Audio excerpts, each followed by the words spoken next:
नमस्कार, आप देख रहे हैं दिव्यांग डिजिटल न्यूज और आज हम आप सभी को ऐसे शख्सियत से मिलाएंगे जो ईदो मिशमी समाज के लिए बहुत काम करते हैं, स्पेशली वुमेन के लिए।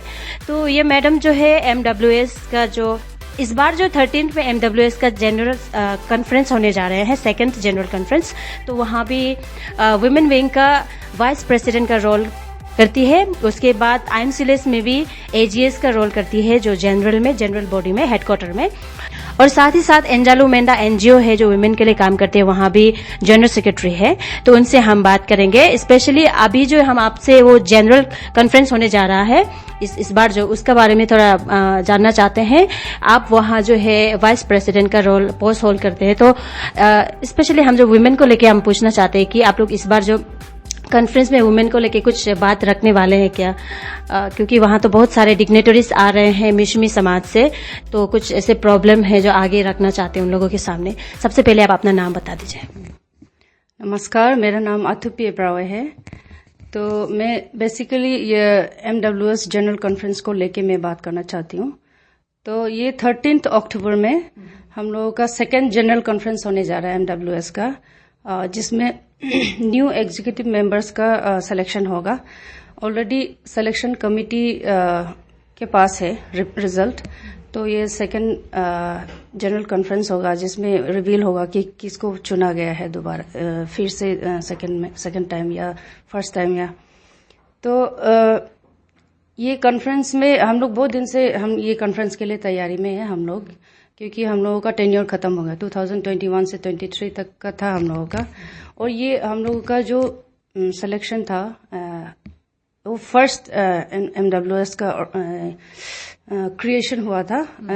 उससे पहले ईटानगर में स्टार्ट हो गया था एमडब्ल्यूएस के नाम पे कुछ काम सोशल वर्क्स हो गया था, और तीनों मिसमी का यूनिफिकेशन के लिए, ब्रदरहुड के लिए बहुत सारा काम शुरू हो गया था। तो बाद में आगे जाके फिर लोगों ने डिसाइड किया, एल्डर्स ने डिसाइड किया कि एक एपेक्स बॉडी बना के आगे इसको कंटिन्यू करना है। तो 2021 में जनरल एमडब्ल्यूएस का क्रिएशन हुआ, तो हम लोगों को भी चुना गया, तो जिसमें मुझे वाइस प्रेसिडेंट का, वुमेन विंग का वाइस प्रेसिडेंट बनाया गया। तो तब से हम लोग काम कर रहे हैं। तो जबकि ये हम लोगों का फर्स्ट बैच था, तो इनिशियली आपको भी पता है कि कुछ भी ऑर्गेनाइजेशन हो, इनिशियली थोड़ा फंड का क्राइसिस रहता है, इसलिए हम लोगों का एक्टिविटीज बहुत सारा नहीं रहा। कुछ हम लोगों ने एक्टिविटीज किया एमडब्ल्यूएस के बैनर में। वुमेन विंग भी हमेशा साथ रहा। और कुछ इश्यूज जैसे कि ऐसा केसेस आया कि माइनर लड़की को लेके किसी ने कुछ इलीगली लेके भाग गया या कोई केस हो गया, उसमें एक्चुअली हम लोगों का ही अपना ही मेंबर्स में से किसी ने ऐसा किया था, नाम मैं नहीं बोलूंगी, लेकिन हम लोगों का वुमेन विंग ने भी बहुत स्ट्रांगली अपोज किया, तो हम लोगों ने उन्हें भी इम्पीच कर दिया इस तरह से। और बाकी बहुत सारा इश्यूज टेकअप किया एमडब्ल्यूएस ने, जैसे कि कथान का इशू हो गया, और सिंगा में भी कुछ इश्यूज था वो हो गया, और रिसेंट ही जो डिस्ट्रिक्ट एंटरप्रेन्योरशिप एक्ट को लेके भी उसमें भी एमडब्ल्यूएस का अपना एक स्टैंड था। तो इस बार क्या है कि हम लोगों का जनरल बॉडी कॉन्फ्रेंस है, तो इसमें सब पब्लिक को इनवाइटेड है। तो आपके थ्रू मैं सबको इनवाइट करना चाहती हूँ, आप लोग पार्टिसिपेट कीजिए, आप लोग जितना हो सके आइए, अपना व्यू शेयर कीजिए, आप जानिए एमडब्ल्यूएस का क्या रोल है। तो मेरा ये अपील है 13 को सब लोग आइए, रेको में 9 बजे से प्रोग्राम शुरू होगा। तो ये प्रोग्राम स्पेसिफिक में, ये जनरल कॉन्फ्रेंस में वुमेन का स्पेसिफिक कुछ ऐसा तो नहीं है, लेकिन हम लोग वही है कि कुछ इश्यूज हो गया अभी रिसेंटली जो भी हो रहा है एट प्रेजेंट ना वुमेन के साथ, या वुमेन का सोशो इकोनॉमिक स्टेटस को लेके, या मेंटल हेल्थ को लेके, या डोमेस्टिक वायलेंस को लेके, जो भी इश्यूज होगा वो हम लोगों का प्रेसिडेंट मैडम है वुमेन विंग का एमडब्ल्यूएस का, तो उनका स्पीच रहेगा, तो वो बेटर एलाबोरेट करेगी। मेरा जस्ट ये कहना है कि हम लोग इसको कॉन्फ्रेंस को अच्छी तरह से कंडक्ट करना है, और पार्टिसिपेट कीजिएगा आप लोग, ताकि सब अपना होल हार्टेडली ना एकता यूनिटी के लिए काम करना है तीनों मिस का। Thank you so much ma'am. आपने MWS के क्रिएशन से लेके आपने वुमेन्स का सेफगार्ड के लिए क्या क्या किया सब बता दिया है, उसके लिए थैंक यू सो मच। अभी हम आपको ये भी आपसे जानना चाहते हैं कि MWS को छोड़ के भी आपने बहुत सारा ऐसे मैंने देखा है, सुना है आपका वुमेन्स के लिए बहुत सारा काम कर रहा है वाला देखा है ना, लाइक वे घर का जो डोमेस्टिक वायलेंस होता है वुमेन्स का अगेंस्ट में अब्यूज होता है, और पॉलीगैमी को भी लेके बहुत सारा आपने काम करते हुए हमने देखा है, क्योंकि हम लोग एक ही फोरम में भी है ना, व्हाट्सएप में भी ग्रुप में देखते हैं आपका, तो उसको लेके आप क्या बोलना चाहते हैं? वैसे ये मेरा अपना एक्सपीरियंस होगा एनजीओ में काम करने का। तो मैं एंजेलो मेंदा वुमेन एम्पावरमेंट फोरम सिंस 2010 से मैंने ज्वाइन किया एज ए जस्ट मेंबर। तो हम लोग काम करते गए। शुरुआत में गवर्नमेंट का कोई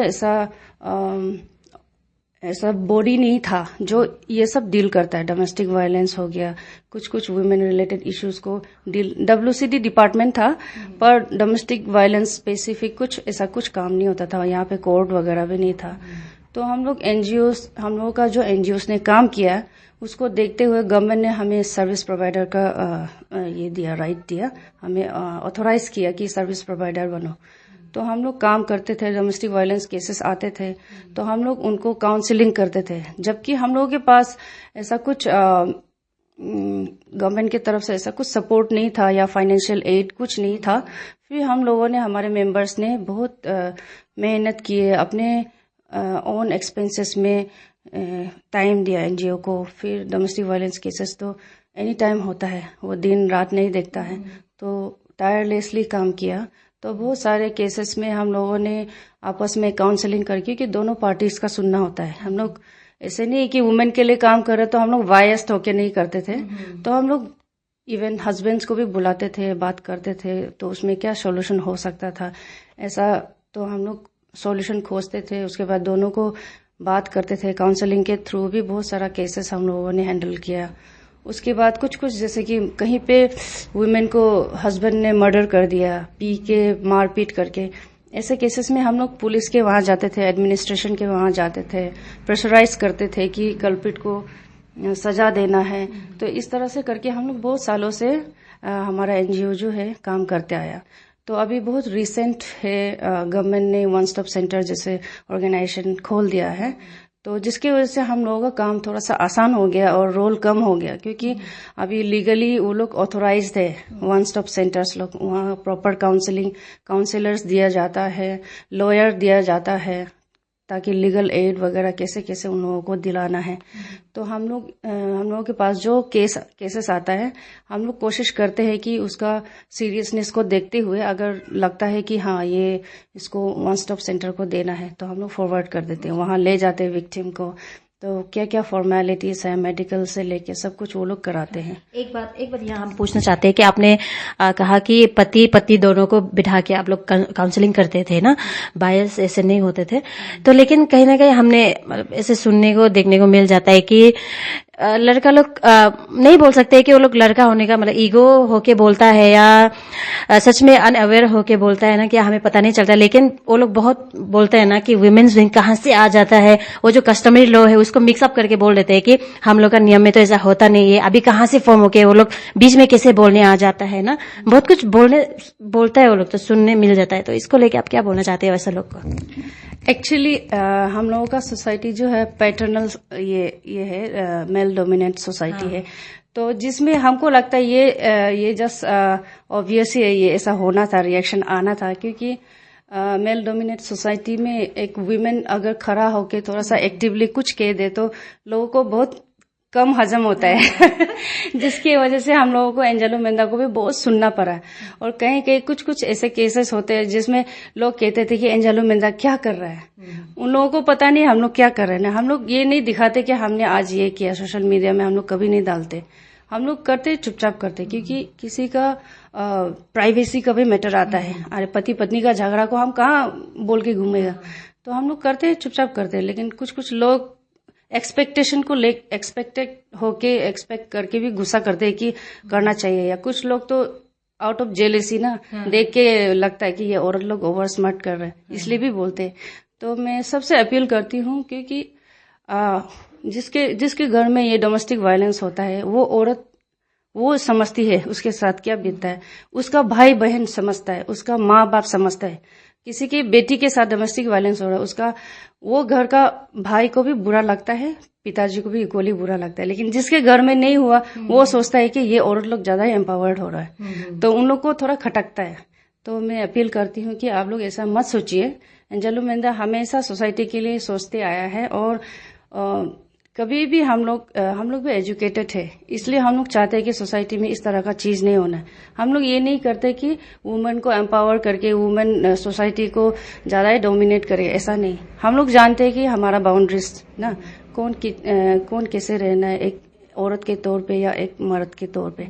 लेकिन आजकल के जमाने में दोनों इक्वली काम करते हैं, इक्वली अर्न करते हैं, तो इक्वली रिस्पेक्ट भी तो डिजर्व करते हैं ना। तो ऐसा नहीं होना है कि आप मर्द है तो औरत कुछ भी नहीं है, ऐसा नहीं होना है। बस आप उसको भी रिस्पेक्ट कीजिए, आपका पार्टनर को भी प्यार दीजिए ना। तो इस तरह से हम लोग वही अपील करते हैं कि आप लोग ऐसा मत सोचिए कि एंजेलो मेंदा सिर्फ वुमेन के लिए करता है। हम लोग ऑब्वियसली वुमेन के लिए करते हैं, लेकिन जहाँ गलत होता है हम लोग वुमेन के साथ खड़े रहते हैं। तो हमारा समाज में या बाहर वाला जो समाज है उसमें भी ये सब होता है कि बीवी जो है बहुत सह के बैठता है ना, बहुत वायलेंस होता है, लेकिन बाहर नहीं बोल पाता है क्योंकि उन लोग का कहीं ना कहीं बदनाम हो जाएगा, फैमिली वापस एक्सेप्ट नहीं करेगा, ये भी होता है, और बदनाम हो जाएगा, इससे ज्यादा डरता है। और वो लोगों को पता है कि ऐसा एंजेलो मेंदा या कुछ ऐसे वुमेन है जो हम लोग के लिए काम करेगा, लेकिन वहां रीच आउट करने का बाद भी अगर जड़ तक मतलब लास्ट तक एंडिंग तक सपोर्ट नहीं किया, तो सपोर्ट नहीं मिला, तो लास्ट में मतलब ऐसे पेंडुलम रह जाएगा, उसका डर भी रहता है। तो इसीलिए भी कोई कोई जो है आ नहीं पाता सामने ना, उसका साथ क्या क्या हो रहा है इनजस्टिस। तो उसको लेके आप क्या बोलना चाहते हैं? देखिए, आजकल जमाना थोड़ा सा बहुत अलग ही हो गया, पहले जमाने से अलग हो गया।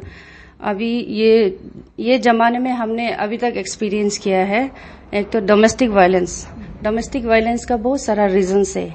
उसमें वो रीजंस में एक तो पॉलीगैमी आता है, दूसरा है जैसे कि एक्स्ट्रा मैरिटल अफेयर्स। वो शादी तो नहीं करता, फिर भी एक्स्ट्रा मैरिटल अफेयर करता है। तो उसमें एक औरत अंदर ही अंदर बहुत डिप्रेस्ड होती है, टेंशन होती है, लेकिन नहीं बोल पाती, कुछ नहीं कर पाती, क्योंकि वो बच्चों के लिए सोचती है, खुद के लिए सोचती है, एक घर के लिए सोचती है, और समाज के लिए भी सोचती है, क्योंकि उसके रिश्तेदार हैं, उसके भी, और हस्बैंड के साइड के भी रिश्तेदार है, सबका नाम खराब होगा, ये सोच के वो लोग बर्दाश्त करते। लेकिन ये लॉन्ग रन के लिए अच्छा नहीं है। एक वुमेन का उसका मेंटल हेल्थ इश्यूज आ जाता है इससे ना। कल को हो सकता है वो डिप्रेस्ड होके साइको हो जाए, पागल हो जाए, या आदमी रेस्टलेस हो जाएगा, तो वो मर्द हो या औरत, उसका मेंटल स्टेटस थोड़ा बिगड़ जाता है। तो मेरा कंसर्न है कि ऐसा नहीं होना है कि एक वीमेन जो है सहते सहते कल को वो सुसाइड कर ले, या उसका मेंटली इम्बैलेंस हो जाए, या उसके बच्चे बिखर जाए। तो एक वीमेन घर को चलाती है, तो उसके ऊपर में बहुत सारे लोग डिपेंड होते हैं। घर में एडल्ट बुजुर्ग रहेंगे, या बच्चे रहेंगे, या उसके रिलेटिव्स आएंगे, सब एक औरत के ऊपर डिपेंड करता है। घर में आप कैसा पीस है, या उसके घर में डिस्टर्बेंस है। तो एक औरत का मेंटली फिजिकली हेल्दी होना बहुत इम्पोर्टेंट है। तो डोमेस्टिक वायलेंस के केसेस में बहुत सारे ऐसे औरत है जो नहीं बोल पाते हैं, क्योंकि वो आगे आने से भी डरता है वो लोग ना, किसके पास जाएगा, और लीगली जाए तो भी कैसे जाए, उन लोगों को पता नहीं है, हेल्पलेस फील करती है। तो हम सोचता है कि आप लोग ऐसा मत सोचिए ना, क्योंकि आजकल बहुत सारे एनजीओस है, ऑर्गेनाइजेशंस है जो वुमेन का इश्यूज के लिए काम करते हैं। लाइक वन स्टॉप सेंटर है रोइंग में, आपको कुछ भी प्रॉब्लम हो वन स्टॉप सेंटर चले जाइए ना। वन स्टॉप सेंटर आपका हस्बैंड को इमीडिएट अरेस्ट नहीं करेगा, वो आपको काउंसलिंग के थ्रू या कैसे आपका घर का कंडीशन को सुधार सकता है वो उपाय ढूंढेगा, आपके हस्बैंड से बात करेगा, आपसे भी बात करेगा।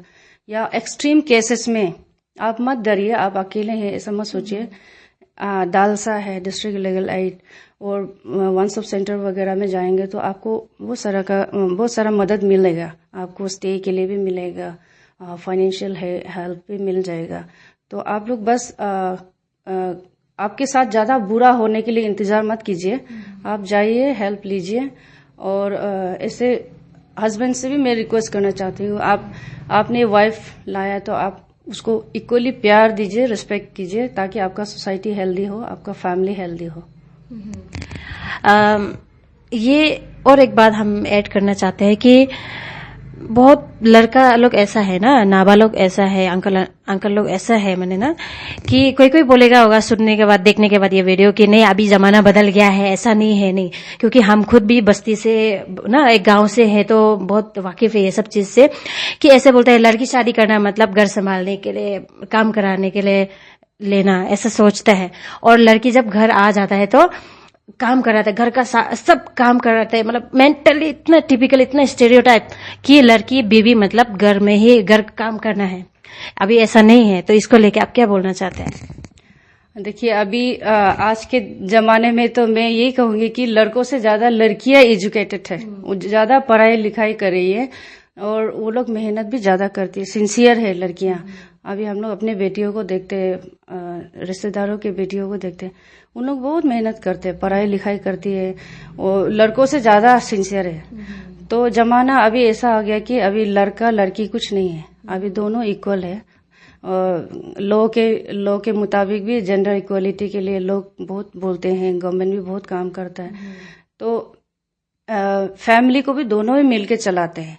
तो बस वही एक स्टीरियोटाइप आपने बोला जैसा, थोड़ा सा एक थिंकिंग कहीं एक कोने में रह गया है, जो अभी भी कुछ फैमिलीज में, बाकी फैमिलीज में ओवरऑल मैं देखती हूँ, ईदू फैमिली में तो इतना खराब तो नहीं है, लेकिन कुछ सेक्शंस में रहता है कि लड़की है तो ये करना, लड़का होके लड़का ऐसा रहेगा, लड़की ऐसा होना है, इस तरह का रहता है। लेकिन मैं देखती हूँ अभी जमाना बहुत अलग हो गया, आगे बढ़ गया है। तो ये सोच को हम लोग धीरे धीरे निकालना है, अपने दिल दिमाग से आगे बढ़ना है, कैसे अपने बहन बेटियों को एम्पावर करना है, अपने बीवियों को कैसे आगे बढ़ाना, सपोर्ट करना है। उसी तरह बीवियां, बहनें और बेटियां भी सोचना है कि कैसे मेरे हस्बैंड, मेरे पापा, मेरा अंकल आगे बढ़ना है। तो एक दूसरे को कदम से कदम मिला के चलना होगा। इसमें ऐसा भेदभाव रखेंगे तो हमारा सोसाइटी वहीं रह जाएगा। तो अंत में ऐसे लड़का लोग को, मतलब अभी थोड़ा इनफॉर्मल जा रहा है, ऐसे सोचेगा होगा इंटरव्यू, लेकिन अंत में ऐसा लोग को आप कुछ बोलना चाहते हैं क्या कि घर में बीवी शादी करके रखा है, बाहर में पूरा लाइन मार के घूमते हैं। वो लोग सोचते हैं बीवी तो हाँ है, वो तो परमानेंट मेरा है, लेकिन बाहर में भी मजा ले लेगा, सोच के लाइन मारते हैं, घूमते हैं, देखा है। तो इसको कुछ बोलना चाहते हैं लास्ट में? इसमें मैं वही रिक्वेस्ट कर सकती हूँ, ये उनके ऊपर है, क्योंकि एक किसी को हम फोर्स नहीं कर सकता है कि आप एक्स्ट्रा मैरिटल मत रखो, एक्स्ट्रा मैरिटल करो, ये नहीं कर सकते। लेकिन एक रिक्वेस्ट है जो हम लोग बीइंग औरत, एक वुमेन होने के नाते हम लोग फील करते हैं, वो हम एक रिक्वेस्ट डाल सकता है कि आपको अगर प्रोग्रेस करना है, आपका फैमिली पीसफुल रहना है, आपका फैमिली पीसफुल रहेगा तभी तो आप प्रोग्रेस करोगे ना। आपका बीवी आपका साथ देगी हर चीज में ना। लेकिन कुछ लोग ऐसा करते हैं कि एक्स्ट्रा मैरिटल अफेयर रखते हैं, उसके बाद बीवी को कुछ भी मतलब वैल्यू नहीं करते, रिस्पेक्ट नहीं करते। तो ऐसा में ये बहुत दुख की बात है। वो वुमेन का, वो औरत के ऊपर क्या गुजरता है वो हम लोग समझ सकता है, क्योंकि वो दिन रात घर के लिए काम करती है, उसके बाद वो उसके पार्टनर से इस तरह का क्या बोलते हैं, एक्सपेक्ट नहीं करती कि वो उससे चीट करेगा। लेकिन ऐसा मत कीजिए आप लोग, क्योंकि ये आगे जाके आप खुद के लिए नुकसान होगा। क्योंकि आप जितना भी एक्स्ट्रा मैरिटल अफेयर करोगे, आपका ही खर्चा जाएगा, आपका ही नुकसान है, हर चीज में आपका ही लॉस है। एक बीवी जब तक चाहती है बोलेगी ना, जब तक उनके दिल में आपके लिए है वो बोलेगी, उसके बाद वो छोड़ देगी तो आपका ही इम्पोर्टेंस खत्म हो जाएगा उसका नजर में, आपके लिए रिस्पेक्ट खत्म हो जाएगा। तो एक इंसान का तो एक लिमिट होता है। तो ऐसे पतियों का बीवी उसको क्या करना चाहिए अगर पता चलता है कि उसका पति जो किसी लड़की का साथ में ऐसे अफेयर से, तो क्या करना चाहिए, आप थोड़ा बोलिए। उसमें तो बात करना पड़ेगा, हस्बैंड को बात कीजिए, उसका रिप्लाई देखिए। अगर उससे वो फेशियल एक्सप्रेशन से पता चल जाएगा वो ट्रूली गिल्टी है या ऐसे आपको बहलाने के लिए बोल रहे हैं। अगर आपको लगता है कि वो दोबारा ऐसा नहीं करेगा तो आप उसको माफ कीजिए, आगे बढ़िए, है कि नहीं। माफ करना बहुत बड़ी बात है, क्योंकि हर इंसान से गलती हो जाती है, लेकिन हाँ आपको लगता है वो हैबिचुअल है, वो कभी सुधरेगा नहीं, उसको छोड़ दीजिए।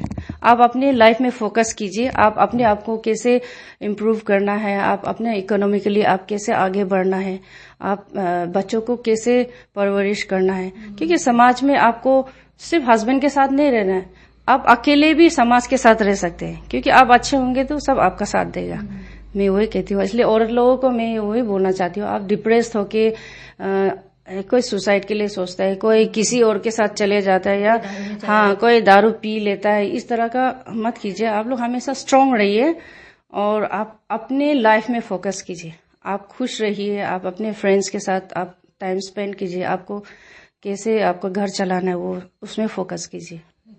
और कोई ऐसा मर्द होता है, लास्ट क्वेश्चन ना, बहुत इंटरेस्टिंग लग रहा है, कोई ऐसे लोग होते हैं या औरत खुद भी होते हैं जो एज होने के बाद अभी बहुत सारे रील्स में नाचते हैं तो बहुत क्रिटिसाइज करते हैं ना, ऐसे लोगों को मतलब कितना तक अच्छा है, और क्रिटिसाइज करने वाला को क्या बोलना चाहते हैं? और ऐसे आप ऐसे बोलते हैं ना उम्र का लिहाज नहीं है, क्या क्या कर रहा है, ऐसे सब बोलते हैं, तो वो लोग मतलब क्या क्या बोलना चाहते हैं? इस पे मेरा पर्सनल व्यू ये है, हर एक इंसान को खुश रहने का हक है, और जब तक वो एक लिमिटेशन में रह रहा है, एक बाउंड्रीज को अपना एक मेंटेन करके वो रील्स बना रहा है, उसमें कोई बुराई नहीं। हम ये नहीं बोलते कि हम भी रील्स बनाएगा, हम तो वो चीज में इंटरेस्ट नहीं है और हम नहीं सकता, लेकिन जो बना रहे हैं उसको भी हम बुरा नहीं बोलते हैं। ये क्वेश्चन को हम इसलिए लाए क्योंकि इसमें भी जब कमेंट सेक्शन पढ़ते हैं ना, तो वो टिपिकली वो जो अपना बोला ना स्टेरियोटाइप वाला नजर आता है उन लोगों में ना, इसलिए हम पूछते हैं। तो मेरा वही कहना है कि रील्स बनाना, क्यों रील्स बना रहा है वो, क्योंकि उसको खुशी मिल रहा है ना, तो हम ये नहीं बोल रहे कि उसको रील्स नहीं बनाना चाहिए, ऐसा नहीं, लेकिन हाँ कहीं कहीं में कुछ चीज में जो थोड़ा सा लिमिट क्रॉस हो जाता है, वो चीज को थोड़ा सा मेंटेन करने से हो गया, वल्गैरिटी जस्ट नहीं लाना है, और कुछ ऐसा क्या बोलते हैं प्रोवोकिंग वाला कुछ ऐसा इश्यूज में टॉपिक में नहीं बोलने से हो गया। तो अपने खुशी के लिए तो उसका हक है ना, हम कौन होता है उसके ऊपर उंगली करने वाला, तो क्योंकि उसको भी हर किसी का सेम थिंकिंग नहीं होता, हर किसी का अपना अलग अलग थिंकिंग होता है। कोई रील्स बना के खुश है, कोई डांस करके खुश है, कोई घर सजा के खुश है, तो हर किसी का अपना अपना इच्छा होता है, तो हम रिस्पेक्ट करता है रील्स बनाने वाला लोग का भी। बस वही है कि जो सेंसिटिव इश्यूज है या अपना थोड़ा सा इन जनरल पब्लिक लोग, आपने बोला जैसे कुछ लोग बहुत बुरा कमेंट मारता है, इस टाइप का वो रील्स नहीं बनाने से हो गया ना, बाकी तो सबको राइट है खुश रहने का। मैं तो वही कहूंगी कि आप लोग खुश रहिए ना, वही बोलेंगे। थैंक यू सो मच दिव्यांग डिजिटल न्यूज के साथ में बात करने के लिए, अपना प्रीशियस टाइम निकाल के आप यहाँ आए उसके लिए थैंक यू सो मच।